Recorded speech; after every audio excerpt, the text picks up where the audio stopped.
Okay, well, let's go ahead and get started. It's noon. Welcome everyone. Thanks for joining. I'm Melissa Bailey. I'm the Communications Director for the American Biogas Council. And thanks for joining today to learn about our new carbon accounting tool. So today, just really briefly, I'll go over our lineup here. We've got our Executive Director of the ABC, Patrick Surface, and he'll give you a quick overview of what the ABC is and really why we felt our membership felt it was important to create this tool. And then we'll also have Heather Dietzick, who's our VP of Policy, and she'll give you an overview of what really is different about the biogas carbon accounting tool and from all the other tools that are out there already.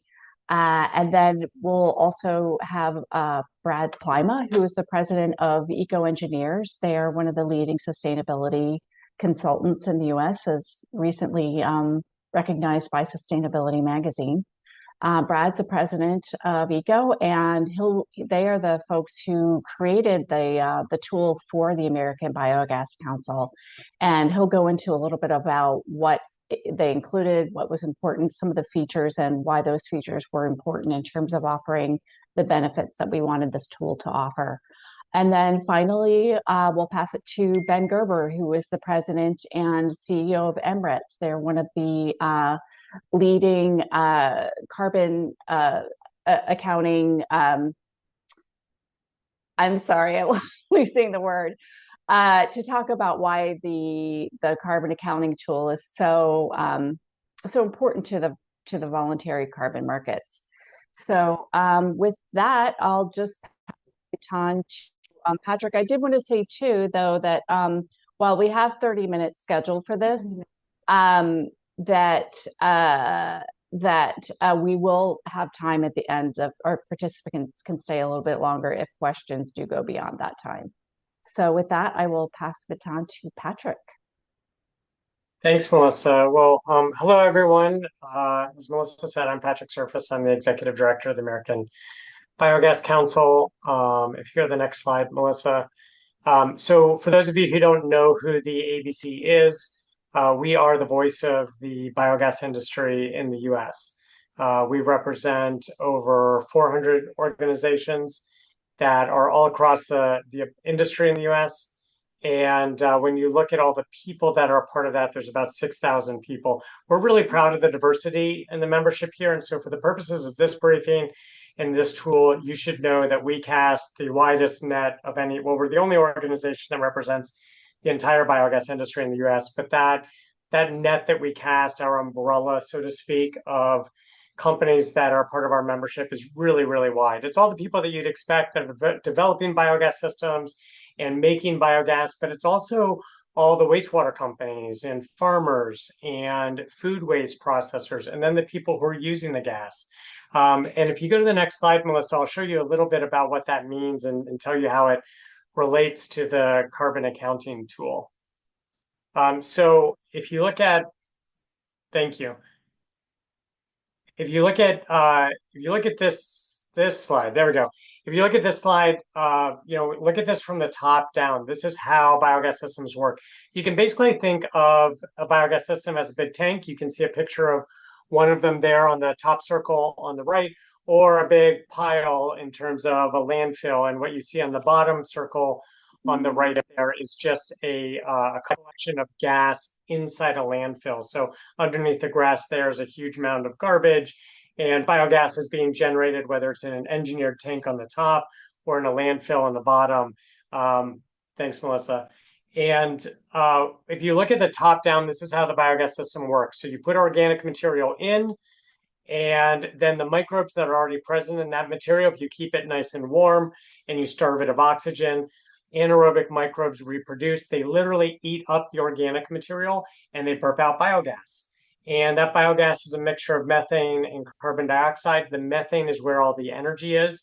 And if you look in the bottom left circles, you can see what we commonly use biogas for.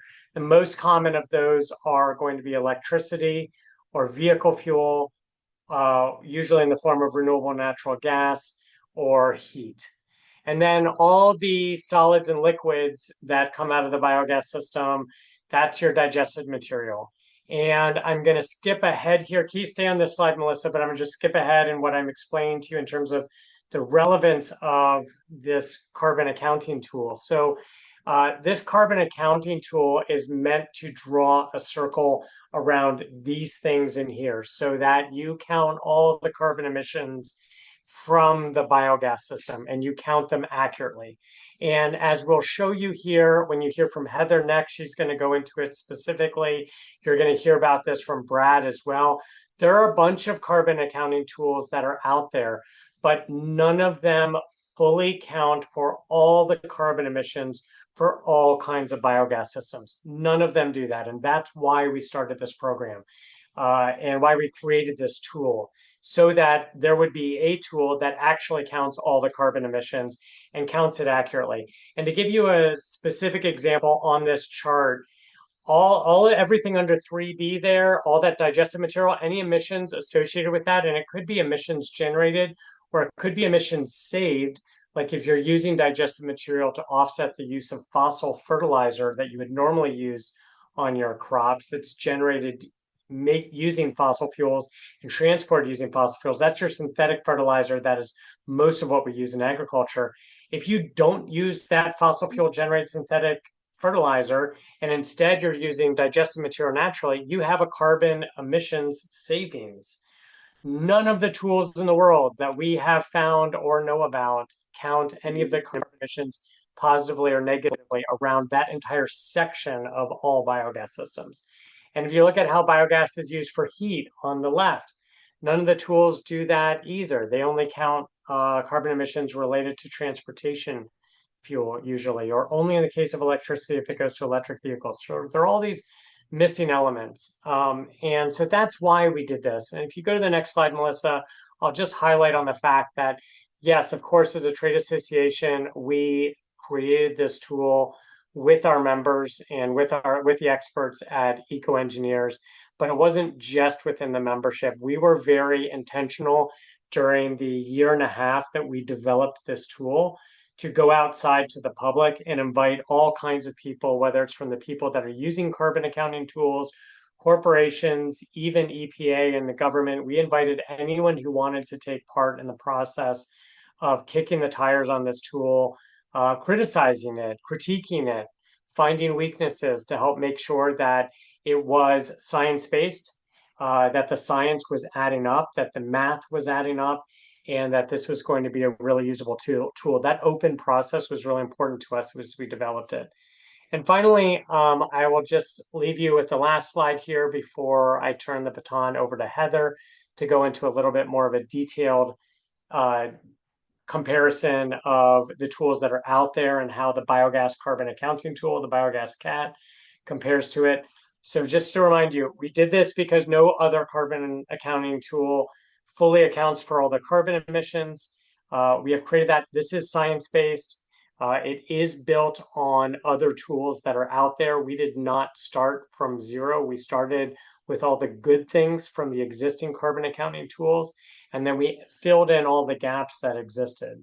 And with that, you have a way to fully count carbon emissions. And what that means is that if you are a corporation buying biogas or buying renewable natural gas from biogas, instead of buying conventional natural gas, you want to know how much in emissions you actually saved. And all biogas does not have the same carbon profile to it. It doesn't have the same carbon intensity, just like different kinds of electricity and different kinds of other fuels. It depends on how the energy was made as to what your carbon emissions are associated with that. Well, if you're buying renewable energy, if you're buying it from biogas, you need to know what your carbon impact is so that you can report that to a regulating agency that's regulating you as a corporation, or maybe you're voluntarily buying it to show that to your customers that you're being environmentally responsible. Either way, you need to count it correctly. And if you're using biogas, this is going to be the number one tool to use. So with that, I'm going to step back and let our experts lead the way here, starting with Heather, who's our Director of Policy. Take it away. All right, thanks, Patrick. So just getting into maybe a level deeper than where Patrick was explaining not only where we jumped off from, but where we landed in terms of some very concrete differences between Biogas Cat and something like GREET. And so the four main feedstocks, as Patrick alluded to, typically fall in agricultural manures, landfill gas, food waste, and wastewater biosolids. And so I'll go through those four main categories and really what drove some of the changes that we added to Biogas Cat. Specifically with manures, in the existing programs or tools, including Argonne GREET and California's version of the same, the manure waste streams are restricted to primarily dairy and swine. So there's a bunch of organic material in other operations, including large poultry operations in this country, that are not recognized, nor are beef feedlots and other sources of manure. And so this takes what we know and what we've learned from GREET in the dairy and swine space and applies that over to these other manure types. So the significant value for manure-based projects that aren't swine or dairy is the fact that you can now accurately categorize your emission reductions associated with your biogas project. The other bit that you'll see as a common thread through all four of these feedstocks is the fact that the fertilizer component, that digested material that Patrick alluded to, has a lot of value in terms of the displacement of those fossil emissions from synthetic fertilizers. And so that is a common theme across all of these. You'll see it pop up as a value add in Biogas Cat, that we are expanding that boundary because the digested material is novel and can then be a commercial product associated with the biogas project. With landfill gas, link to regulatory constraints around additionality and assumptions that the prior GREET models have around landfill gas, specific to, say, very small municipal systems, potentially, or small landfills in general, that are not captured by regulatory programs or compliance obligations that forces them to flare their methane. So as Patrick mentioned, all of the organics are breaking down and creating methane in a landfill.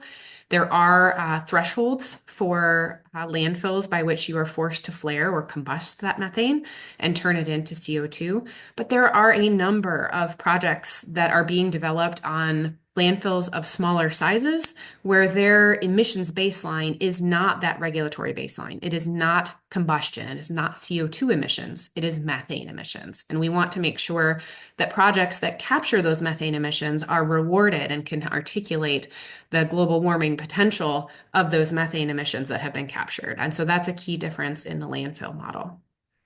Next slide, please, Melissa. Thanks. So alluding to the same thread that I mentioned on fertilizer and biosolids. So again, a lot of fertilizer and nutrients being taken out of the wastewater sector and leveraged in the ag sector, allowing them to capture that displaced emission. One not reflected here, but similar, is that combustion baseline. There are a number of systems that are not required to combust any methane coming off of solids handling or digesters at wastewater facilities. So if their baseline is currently methane, we want to actually reflect that and just show what's actually occurring as a baseline rather than an assumption. And then for food waste, again, there's a lot of nutrient value by recycling food waste in digesters. And so we want to be able to reflect that nutrient value or fertilizer value. Next slide, please, Melissa.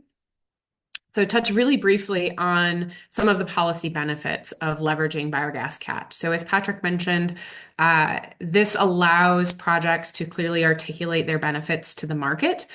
Prior to this, the market and the industry was trying to communicate emission benefits using the original GREET or GREET R&D or California GREET, all of which were originally designed for end-use transportation, so vehicle markets. And the industry who was trying to take this into things like space heating and industrial uses and other advanced fuels were trying to put a round peg in a square hole and really saying, well, just trust us. It looks a lot like transportation end uses, but with a few tweaks, we can sort of communicate what we're doing for, say, end use heat. This allows the industry to clearly communicate and not be forcing their emissions conversation from a transportation model into a different end use. This also is a springboard. So for those policymakers that might be in states that are a little less apt to just use a California model or use a federal model, this would provide an independent model that a policymaker could leverage and understand that it's not influenced by federal or California policy. And so we see value in that independence. And this can be leveraged in things like clean heat and clean fuel standards. We also see after many months of back and forth with Inflation Reduction Act and tax credits and the associated GREET revisions that Argonne's GREET model can show up in a lot of different ways and has been used, unfortunately, as a political tool. And that means that it is no longer consistent or reliable in many cases as an industry standard. And so we believe that this will remain independent and science-based and can be more consistent for the industry moving forward. And then the last I will say is just all of these other commodities that Patrick mentioned, whether that's commercial grade CO2 or fertilizers that are from digested materials and other things like biochar that might come out of these biogas systems, those industries now have a better understanding of the emission benefits that came from managing that material the way we do in biogas systems. And so we believe it supports some additional innovation in some domestic manufacturing of some of these co-products. So with that, I will turn it over to Brad, who can get into a little bit more on just the stakeholder engagement that we did to make sure that this merged well with existing models and existing policies and standards on carbon accounting. So Brad, take it away.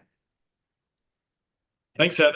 My name is Brad Plima, President of Eco Engineers. We've been excited to work with the American Biogas Council for the last year and a half on the carbon accounting tool. And Patrick, I remember in October 2023, we were at breakfast in Des Moines, Iowa, talking about the challenges. What are the challenges or the issues that would be needed to move the biogas industry forward?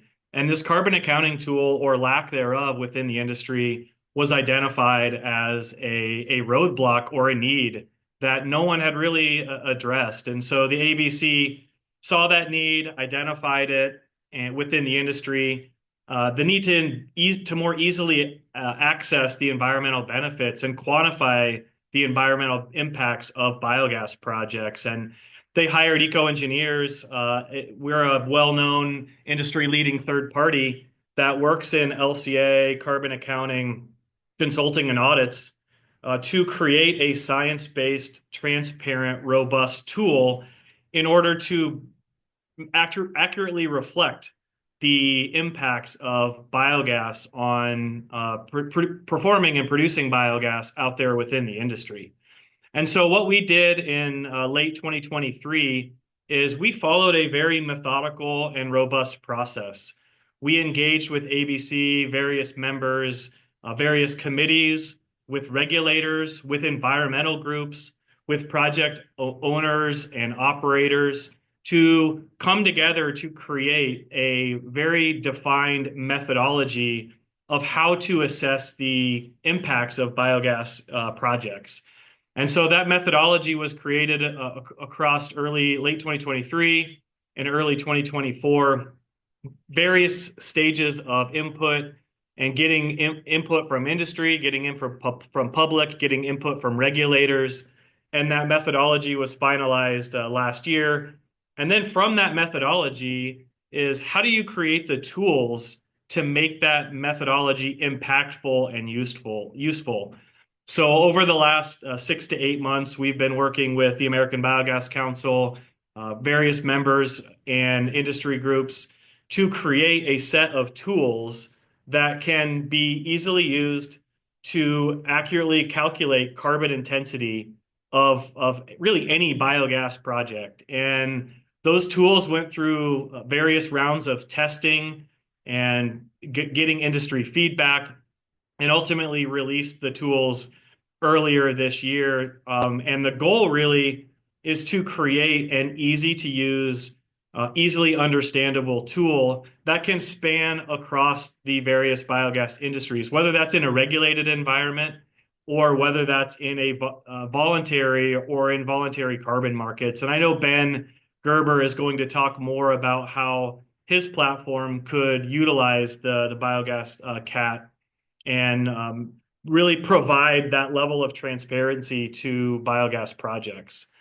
So what were some of the features that we used? Really, we've said the word science-based a lot, but that's really, really important to any tool.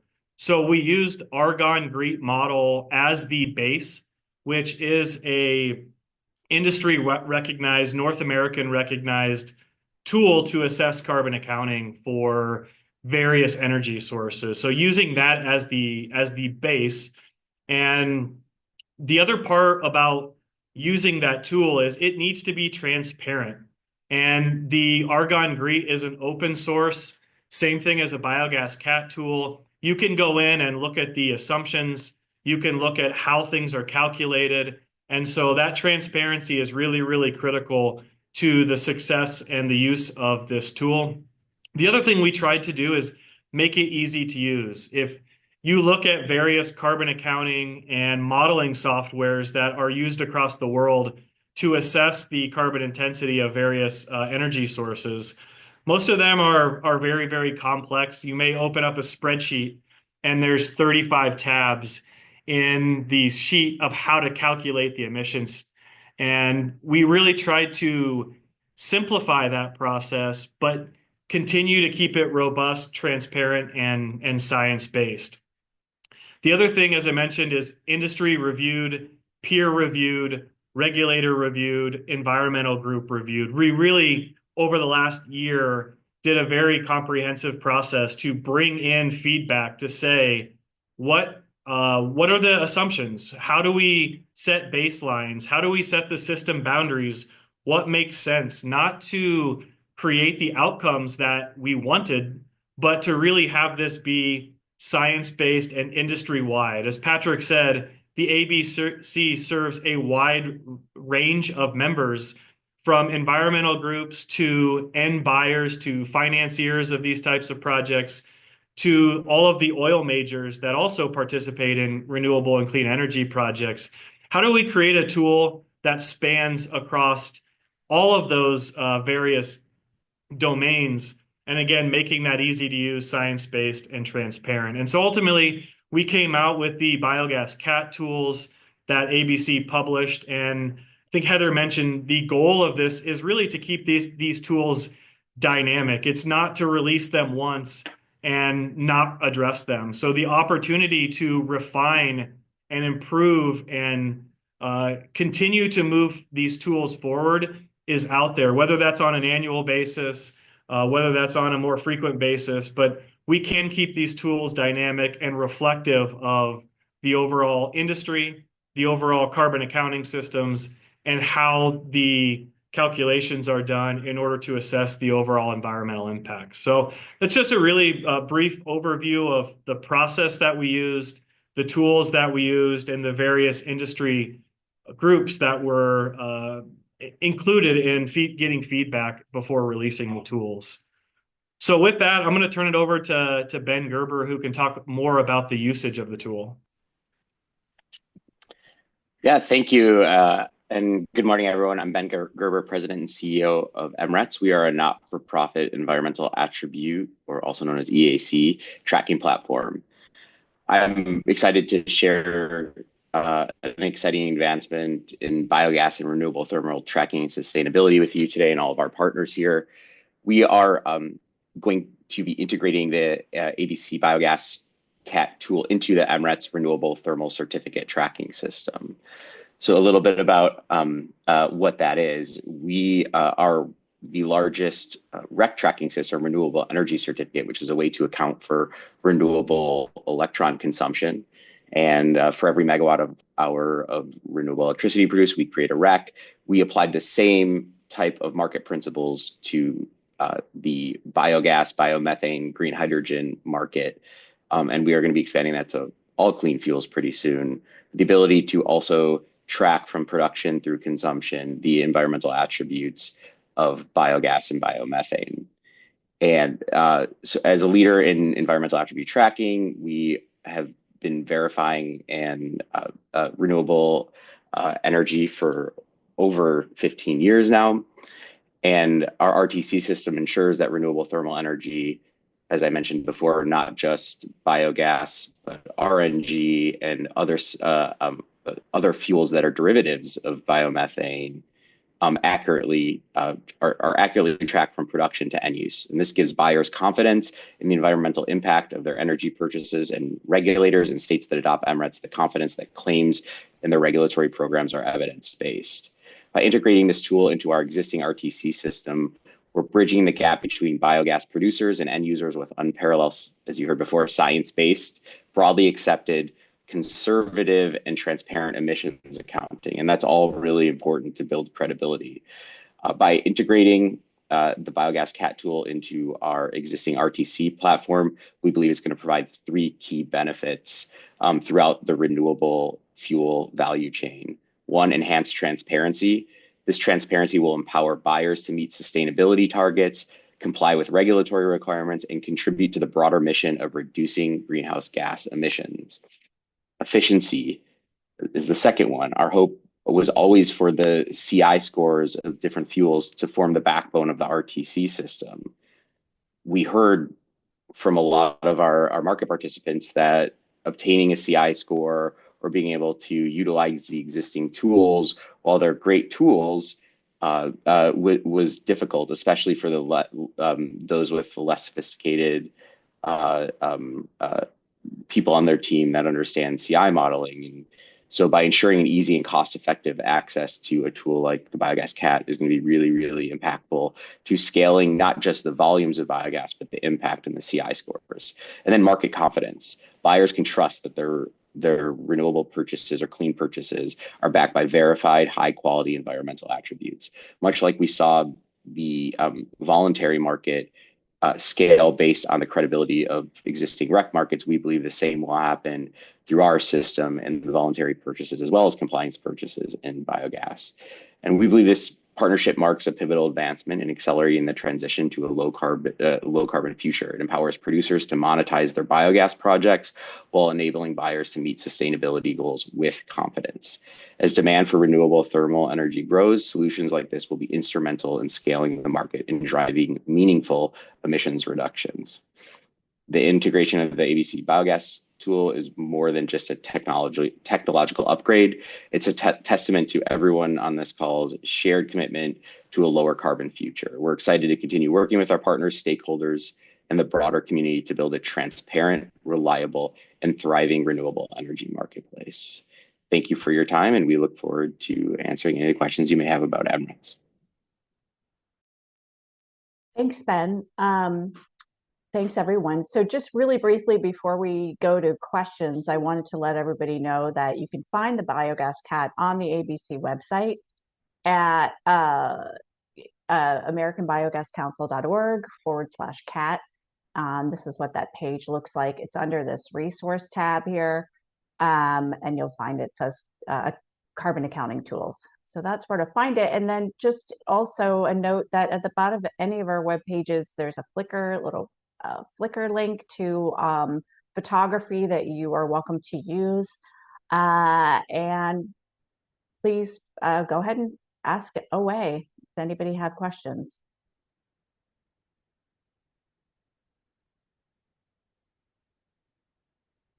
Patrick, somebody DM'd me, and Heather, maybe this is one for Brad, but somebody DM'd me. Is there a plan for how frequently the CAT will be updated? I think that's a great question. And I think actually following our activity here today, we're going to coordinate with the EcoEngineers team and assess that exact question. I think most of the adjustments to date have been technical, sort of beta testing the actual tool. I think as users dictate and as standards dictate. If we have large shifts in either domestic or global standards when it comes to additionality or avoided methane or global warming potentials, things that seismically shift the value or the way that we do the math, and then our plan is to regroup and plan those updates. So at this time, it is very much TBD, but our continued partnership with Eco Engineers is expected, and we'll do that as needed. Adding on to what Heather was saying, I think it's important to know that we have been updating it every couple months for the last 12 months. And so it really depends on if someone brings an issue to us that we can solve in a few weeks, we're just going to go ahead and update it and put a new version online. As you might imagine, trying to get people to adopt this tool and to use it, it's really important that it be accurate all the time and be usable all the time. And so we are interested in aggressively keeping it up to date. But if it's something that's going to take like months, like if there's something like, hey, will you add this some area that we haven't thought of yet that's going to take months to develop and maybe $100,000 to develop, and that's going to take more time. But we're going to keep it up to date on a regular basis initially, assuming that it's the kind of updates that we've been doing so far. Great. Okay, any further questions from anyone? Please feel free or put it in the chat. I'll give you another minute. 10 seconds.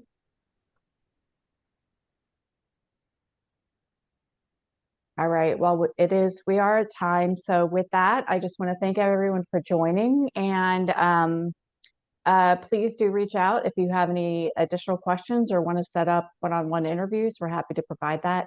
And I will be going ahead and sending out the recording of this as well as the deck, so you'll have that to refer to in your reporting. Thanks, everyone. Thanks.